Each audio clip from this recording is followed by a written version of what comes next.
Politicians use political persuasion in order to get votes from the electorate, but existing governments can also use this through communications in order to get support for their policies.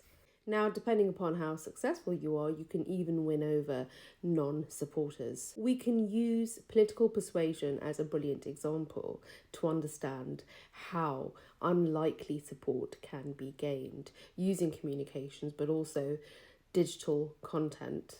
In order to persuade unlikely supporters, conveying values is very key. And the way in which a political stance is framed influences whether or not you'll gain the support. Here are some political persuasion tactics.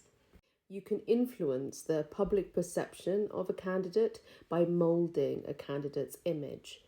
You can unite voters towards a common goal by identifying and targeting an enemy.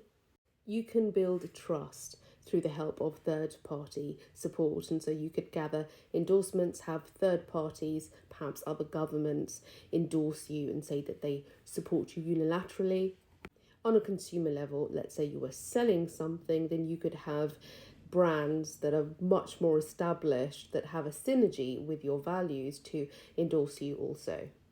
You can communicate the momentum and the success of your campaign by sharing favourable data, and conveying this kind of data is quite powerful. But now that we're in this age of information pollution, in this digital era, that data does need to be verified. This is a big one.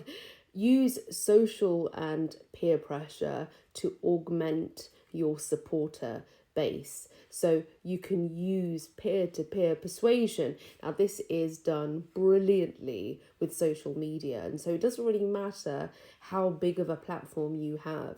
The fact that you have the power to repost, quote, reshare something and to endorse someone else's voice, opinion or campaign means you have influence. And when you increase, well, let's say, add up all of this kind of endorsement, it creates an increased volume of endorsement rather than just relying on one or two or three big accounts.